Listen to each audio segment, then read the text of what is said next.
Davante Adams did not play. Hopefully he's on the show tomorrow. We're going to talk about those Raiders. We're going to talk about all the action, all the games. We have the cap to Week 4 tonight with the Titans playing, and we've got the Seahawks, we've got the Lions, we've got lots going on here. But we're going to start, as we do every Monday, with Luke Kuechly. We'll get to the Bills and the Ravens side of things. What a defensive performance by the Ravens. Unbelievable. Handing the Bills, Josh Allen looking the best I think he has ever looked. And he had a couple of those moments last night with that throw. That was insane. What an alien.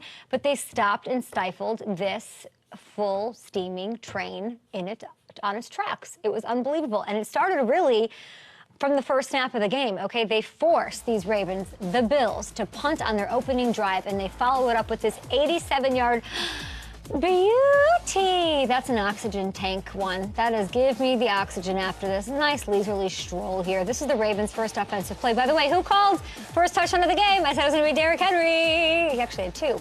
Baltimore rushes for 271 last night on an insane clip, 8 yards per carry. They have now gone over 270 on the ground back-to-back games. Last team to do that, coincidentally, was the Bills 9 seasons ago with my good friend Shady McCoy, who's looking for a wife, and Tyrod Taylor. All of those loaded Ravens run games that we have seen over the years, guys leading the league in rushing, they have never done what this Ravens squad is doing right now. And I love that it was in front of their home fans. Big game. Bit wobbly. Thought it would be like a more even match. It wasn't. Lamar and Derrick Henry, that combo was something special when they can make it work and have it all working at the same time. The O-line seems to have gelled to another level. Who's going to stop them? You cannot tell me this is not the best team in the NFL right now. I'm not a power rankings gal. Who are you going to put above them? The Vikings? Maybe. They're deserving, of course. Look at their competition, taking down the Niners, the Packers, taking down juggernauts, looking super well-balanced defense, offense. Sam Darnold. Are you buying the Vikings more than you're buying Lamar Jackson and the John Harbaugh and the Derrick Henry and the amazing defense of the Ravens? Ravens are the best team in football, by far. Even though the record doesn't state it, Vikings fans come for me. Yeah, I don't know. It's taken a couple weeks, I feel like, for this team. I mean, the NFL is kind of in a bit of a crawl, in my opinion. A bit of a crawl. We haven't seen the best football. I don't think out of any team we haven't seen the best football. Yeah, but I mean, maybe the Saints. We'll get to them. But this might be the most dangerous team.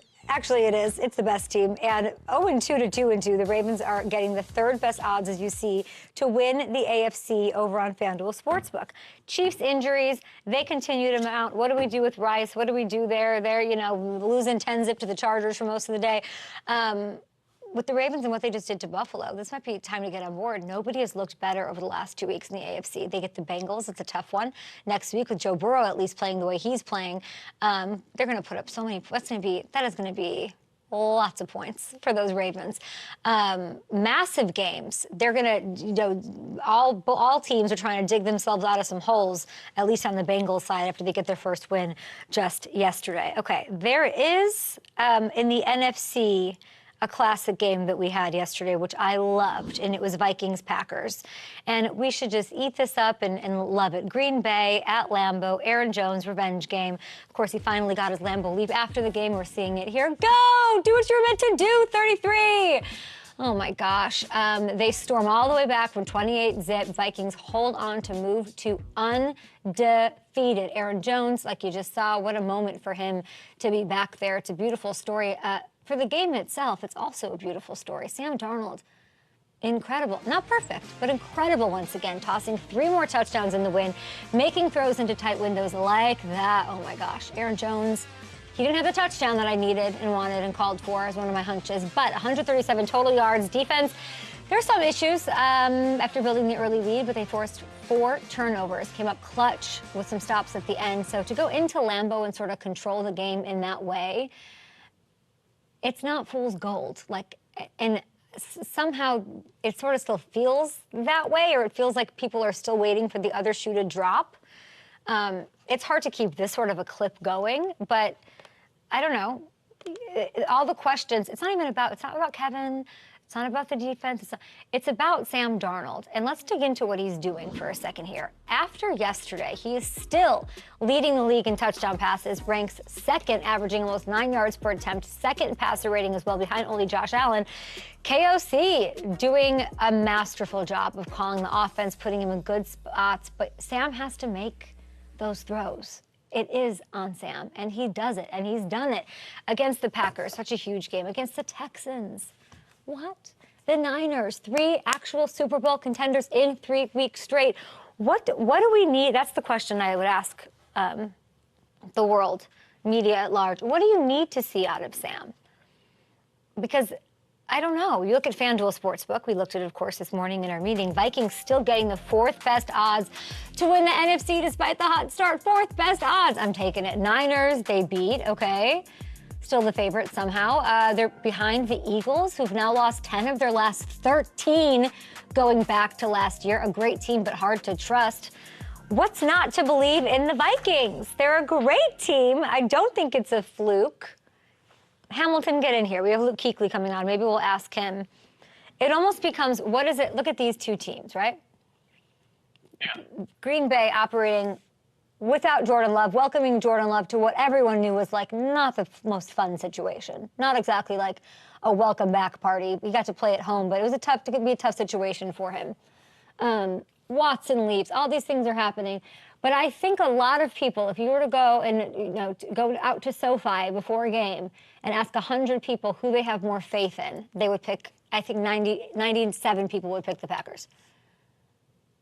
I think you're right. I think it's, there's this trust level in Jordan Love and what we saw from the Packers last year. And I still don't think there's that trust level in Sam Darnold. I think, because of the sample size we got of him earlier in his career with the Jets, he got off to kind of a hot start that 1 year in Carolina too, and it all kind of fell apart. So I still think there is that waiting for the other shoe to drop. But I do think, I agree with you. I think this is different. I think what we're seeing out of him this year, what we're seeing in the ways Kevin O'Connell's setting him up for success, I think this is sustainable. I don't think it's just going to suddenly fall off. The question becomes, what do they have to do to change the perception of this team? Do you have any idea if you looked at their schedule, or is there any, doing these 3 straight games is sort of crazy against that top tier competition.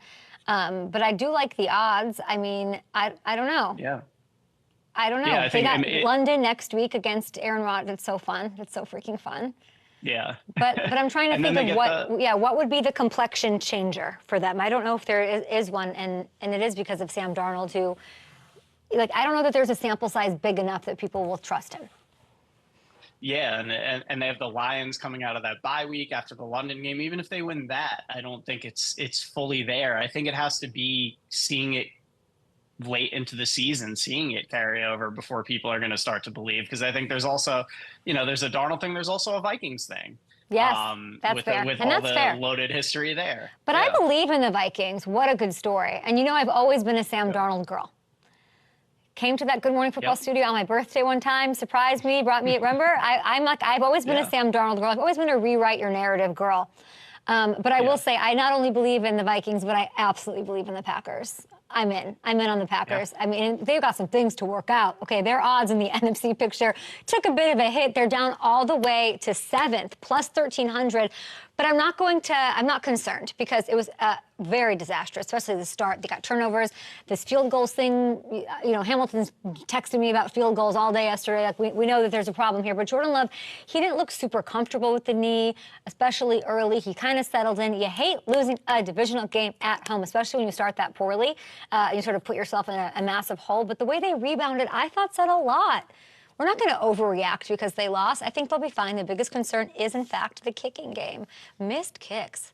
Woof. And this is like, is this like embarrassment of riches? This is the one thing to complain about the kicking? No. Because if you are a true Packers fan, or if you've ever been in love with one or had one in your family, like I have 2 nephews, missed kicks cost them big in the biggest spots last year. Playoff game against the Niners. Big is the most glaring example of that. And it's continued this year with this rookie, Braden Narvison. And the rest of the team I sort of feel comfortable with, and they'll push and edge for a Super Bowl. I think so. But Goody.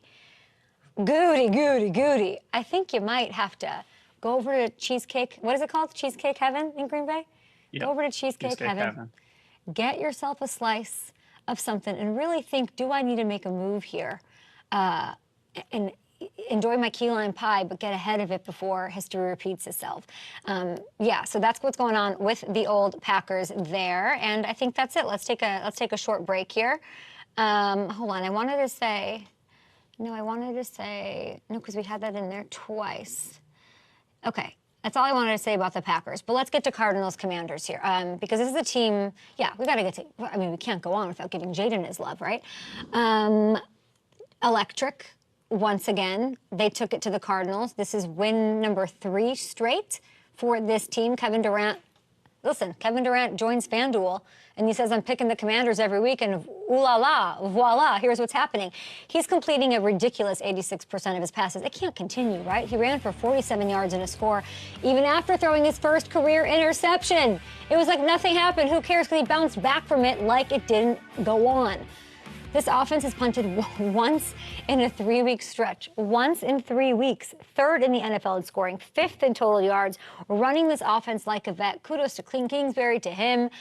I can't get over the extras, the how poised he is, how put together he is, and he does not force things. I'm waiting. It's almost like I'm waiting for the rookie moment. When is it coming? Who's handing it to him?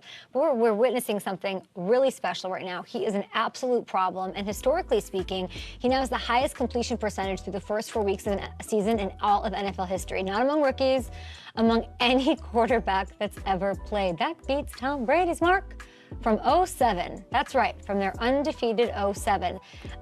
Clifford, good on you. Salute to Clifford here, Mr. Air Raid from Texas Tech, and a pinata punching bag, his draft house, whatever. Like, this was a question about coming into this year. Is he the guy? What will he look like? What will Cliff do? He has done an incredible job with Jaden. And you know this one meant a little more to him going up against his former team. And if you look at this moment in the locker room after the game, they have so much juice right now. You guys got to go check it out. Here it is, Dan Quinn and company. A number of game balls that will be issuing out, I'm sure, tomorrow. But there's one motherfucker that ain't leaving this city without one. Cliff!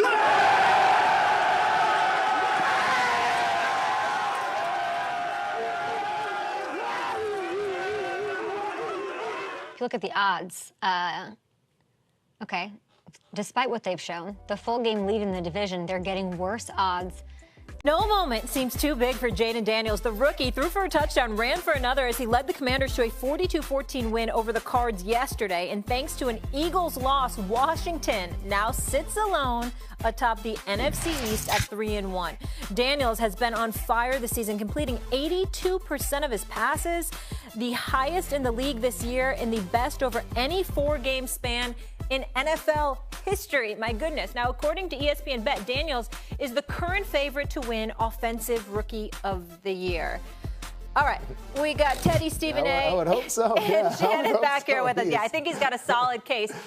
Shay, tell me this. Would you rather have Jaden Daniels on your team, obviously I'm looking at the NFC East, over a Dak Prescott or Jalen Hurts for the rest of the season? Guys, y'all know I hate being a prisoner of the moment, but the way this young man is playing right now and the way Cliff Kingsbury is in his ear and dialing up the plays, you're absolutely right. I'm going to take him over anybody else in that division. The way he can just and I get it. Oh, that's a college offense, and it's very, very simplistic. Well, a lot more teams need to make their offense simplistic if it's going to cause their quarterback to play like this young man is playing. He's more mature than you would think. He had 55 career starts in college. I think that has a lot to do with it.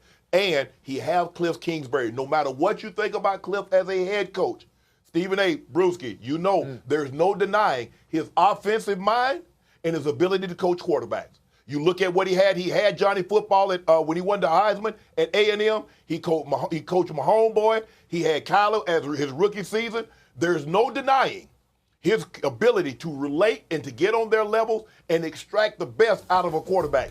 I absolutely right now would take Jalen Daniels over any other quarterback in that division, and I know there are a lot of veteran quarterbacks. Dak, Jalen Hurts. Oh, man, look here. Molly, I'll take you right now over Daniel Jones, so that ain't saying nothing. Over Daniel Jones. Settle down. Listen, I can't believe this is happening 2 years fan. in a row. 2 years in a row in terms of a rookie coming in. Number 2 pick. C.J. Stroud, the number 2 pick also, and then Jaden Daniels. Yep. Because it's obvious and just apparent how comfortable this kid is. I mean, the NFL's not too big for him. It's just like, it's happening again. This guy looks like he's going to be Offensive Rookie of the Year. Is it really early? Yes. And it's so early that I'd still go with Dak Prescott. If the question you're asking me, Molly, is in the NFC East, would you go with? I've just seen so much from Dak. And he's seen so much in terms of his Rolodex of coverages that he can refer back to and have that experience. I mean, even Dak, against the Ravens a couple weeks ago, coming back, he's just the same all the time. And I really appreciate that with Dak. And I still have to see more from Jaden in terms of a situation that I'd like to see how he reacts to. So Teddy, you feel like, I'm sorry to cut you off. You feel like Dak's the same all the time, even including playoffs? Listen, I'm just looking, are we talking rest of this season? We're not talking playoffs now with Cowboys now. I'm in a different, it's a different whole conversation with the playoffs. Sure. Okay. There was an asterisk next to your statement. We got the rest of the regular season here, Jaden or Dak. All right. I'd go with that experience with Dak. That's all I'm trying to say. Gotcha. Whole different show, probably. Yeah. I couldn't let that slide. Go ahead, Stephen A. I'm rolling with Jaden Daniels. Oh, man, I know. First of all, I'm not rolling with a guy in Dak Prescott who's had 8 years to win a Super Bowl and can't even win more than 2 playoff games in 8 years. I'm not doing that. As far as I'm concerned, he's shown me what he is. He's elite during the regular season, far from it come postseason, and it is what it is. This brother brings me hope. Let's understand something. 82.1% completion percentage. I'm looking at these numbers right here. Over the 3-game winning streak, Teddy, Shay, this man has scored on 22 of 24 drives over the last 3 games. Over the last 3 games, 10 touchdowns, 10 field goals, excluding kneel downs. Okay, this is what Jaden Daniels is doing. I also get to take into account coaching because you see the Quinn that was the defensive coordinator for the Dallas Cowboys. I understand there was a Quinn that blew a 25-point lead in the Super Bowl against Tom Brady and the Patriots. I get that part. But I also get the fact that he got a team to the Super Bowl as the head coach in Atlanta. Kind of knows what he's doing. So he's your head coach. Shannon, you just reminded me the other day about Cliff Kingsbury because we all know how down I was on him as a head coach because I never felt he deserved the job. He didn't do anything in college to deserve the head coaching job. He certainly didn't deserve to bypass a whole bunch of coordinators on the NFL level to get a head coaching job for the Arizona Cardinals. But we all know that as a coordinator, he can call some plays. We all know that he's cultivated relationships with quarterbacks, the Baker Mayfields, the Kyler Murrays of the world, etc. And that's gone a long way. Now he's doing it with Jaden Daniels because Jaden Daniels is raved about the level of communication that they have with one another. So I don't get to just look at Daniels. I get to look at who his coach is. I get to look at who his offensive coordinator is. I get to look at the play calling. Then I get to look at, okay, the comparisons are warranted when you think about RG3, former number 2 overall pick. Obviously could run with the football just as effectively as he could throw the football. Had an injury history. Jaden Daniels had it at LSU, was taking a lot of unnecessary hits. They were wondering whether or not he was going to be able to do that. Was he going to put himself in those positions on the NFL level? That's not what he's doing. So he's being smart. He's running with the football. He's making plays with his legs. He's certainly making plays with his arms. We're looking at Washington be formidable. They could potentially win this division. I'm not picking them to do that yet, but they could potentially win this division. The way that this kid is playing and with the pieces he has around him, I like what I see. There are so many, I like so much more for him to see I feel you over on the that. course of the season. I feel you on that. Are you projecting through playoff success? I project. All of this Are you ready? Okay, what are we talking about here? This is a rookie with the team. Let me be very direct about I'm it's projecting. A great start. I'm projecting he's going to be better than Dak Prescott. That I'm projecting. Yes. I mean, Teddy really is. Yes. Dallas will be there in the end. What? In the end of what? Teddy, in the end of the season. For the division. For this division. They're going to have something to say. You scared me for a second. They're going to have something to say about who wins this division. When you said the end, they're going to be there in the end. I thought you was talking like deep in the playoffs. Are we talking regular season here? I am not talking playoffs right now. Okay. All right. I almost caught a heart attack. This division, Dallas will have to be answered to. Okay. Yes. Okay. Yes. All right. Dallas. Okay. All right. Dallas. It's going to be Philadelphia and Washington. Dallas may miss the playoffs. Dallas might miss the playoffs. They may miss the playoffs, man. I'm trying to tell you. So you're higher on Dallas in Philly. For now, I'm high on Jaden. Yes, for now. I mean, they're through the course of a season. I'm just saying again what he'll have to learn, and I mean these defenses he'll have to see. All right, we got to go to break. Well, I'll have to have you back, Teddy, to have this conversation and include the playoffs. Coming up, Coach Prime.